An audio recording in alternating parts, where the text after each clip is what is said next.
Assalamualaikum warahmatullahi wabarakatuh. Bertemu lagi dalam pelajaran Bahasa Indonesia untuk kelas 7 bersama Bapak Ali Said. Bagaimana kabar kalian? Sehat semua kan? Sudah siap untuk pembelajaran kita kali ini? Ya, sebelum kita memulai pembelajaran, mari kita berdoa terlebih dahulu. Berdoa mulai.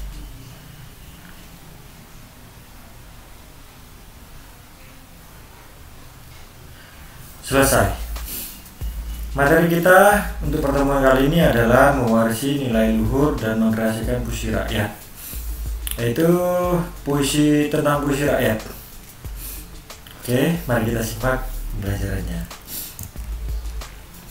Kompetisi dasar yang akan kita pelajari hari ini adalah 3.9, yaitu mengidentifikasi informasi, pesan, rima, dan pilihan kata dari puisi rakyat berupa pantun, syair, dan bentuk puisi rakyat setempat yang dibaca dan didengar.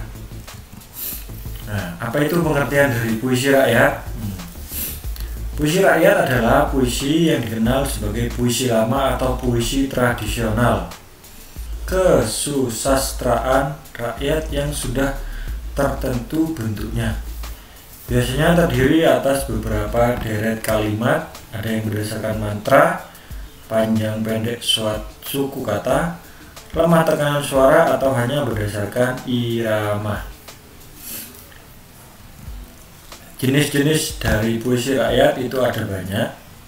Ada mantra, pantun, peribahasa, bidal, pepatah, perumpamaan, gurindam, seloka, syair, dan puisi saduran dari Arab Parsi. Namun yang akan kita pelajari untuk pertemuan ini hanya 3. Yang pertama itu adalah pantun, gurindam, dan syair. Pantun adalah suatu ucapan yang teratur, arahan yang mendidik, dan bentuk kesantunan. Fungsinya adalah untuk mendidik sambil menghibur. Jadi selain menghibur, dia juga mendidik, ya. Ciri-cirinya adalah tiap bait terdiri atas 4 baris atau lari. Tiap baris terdiri dari 8 sampai 12 suku kata. Bersaja atau rima ABAB. Baris pertama itu adalah sambiran. Baris pertama dan kedua adalah sambiran. Ketiga dan keempat adalah isi. Oke, kita lihat contoh. Nah, ini bait pertama, bait kedua. Bait pertama terdiri dari 4 baris, ya. Satu bait ada 4 baris. Ini kan bait 1, bait 2. Ini ada 4 baris. Air surut memungut bayam, sayur diisi ke dalam kantung. Jangan diikuti tabiat ayam, bertelur sebiji, tuyul sekampung. Ikan nila dimakan bareng-bareng, kata hijau melompat ke kiri. Jika berada di rantau orang, baik-baik membawa diri. Ya, kita bahas. Yang disebut dengan rima atau saja ABAB itu adalah ini. Bunyi akhir. Bayam dengan ayam. Kantung dengan kampung. Jadi ABAB. Bukan yang AAAA, ya, tapi ini ABAB. Baris ke-1 dengan baris ketiga itu sama, baris kedua dan baris keempat sama. Di sini bareng orang, kiri diri, ya. Terdiri dari 8 sampai 12 suku kata.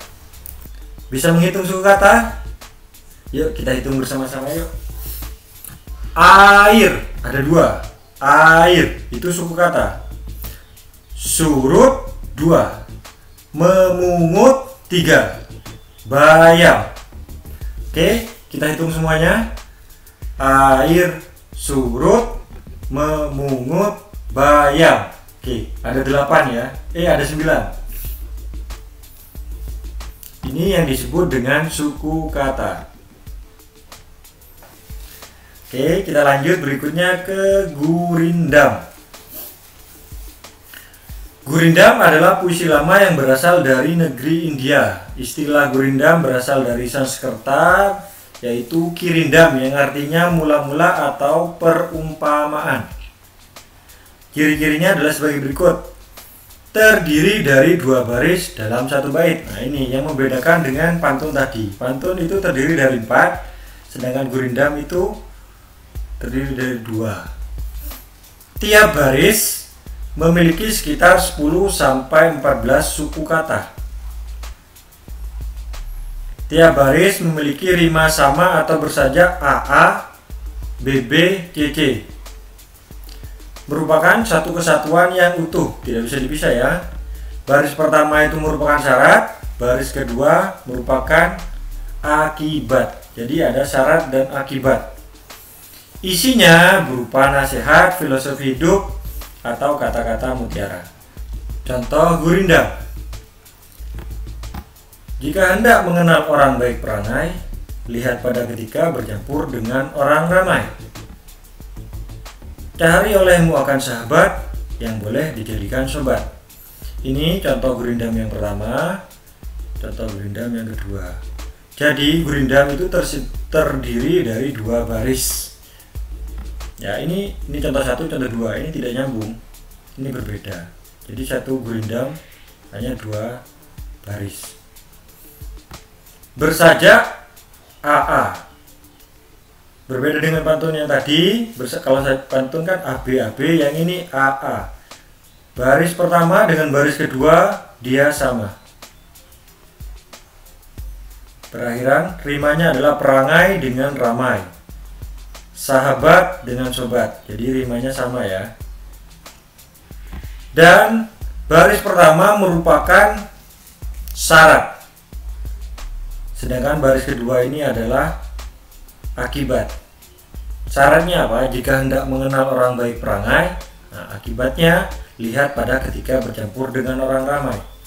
Jadi merupakan satu kesatuan ya, tidak bisa dipisah. Syarat dan akibat. Oke. Berikutnya, syair berasal dari bahasa Arab, yaitu syair atau syuur yang artinya perasaan yang menyadari. Ciri-cirinya, setiap bait terdiri dari 4 baris. Setiap baris terdiri dari 8 sampai 14 suku kata. Bersajak atau rima AAAA.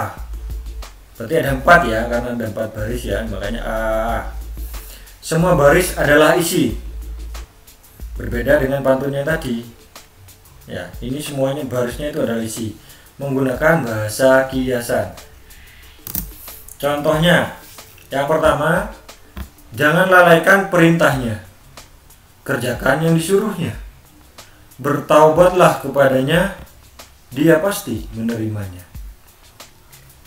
Yang kedua, sahabat sejati itu abadi, tak perlu lagi kau cari.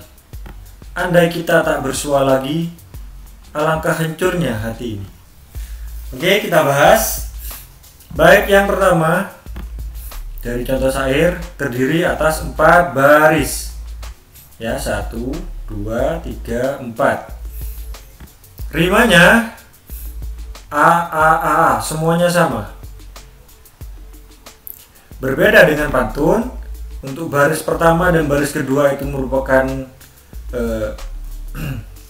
sambiran. Baris 3 dan 4 isi. Di sini semuanya adalah isi. Mulai dari 1, 2, 3, 4 baris ini semuanya adalah isi. Ya, ini adalah isi, bukan sampiran. 4-4-nya isi. Oke, sekarang tugas. Tugas kalian adalah membaca pantun, gurindam dan syair yang akan Bapak berikan di Google Classroom. Nah, ini membaca puisi rakyat.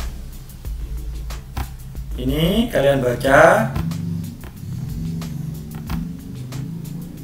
Ada pantun, gurindam, dan syair.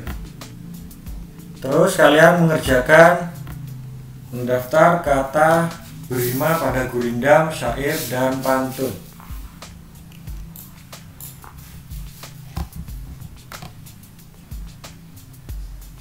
Di sini seperti yang dicontohkan tadi, berima pada larik 1 ganjil, larik 2 genap, yaitu ayam dan bayam.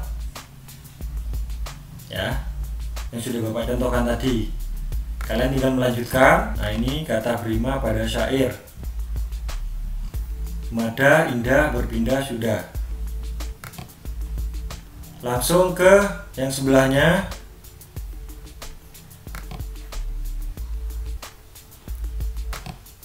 Menentukan perbedaan dan persamaan dari pantun, gurindam, dan syair. Ditulis di buku tugas kalian, diabadikan dalam foto, dan dikirim di Google Classroom. Sekian pertemuan kita kali ini. Untuk yang pertama, ingat tetap patuhi protokol kesehatan. Kemana-mana kalian harus bermasker, mencuci tangan, dan menjaga jarak. Wabillahi taufiq wal hidayah. Wassalamualaikum warahmatullahi wabarakatuh. Jangan lupa follow sosial media sekolah kita untuk mendapatkan info terkini seputar sekolah kita.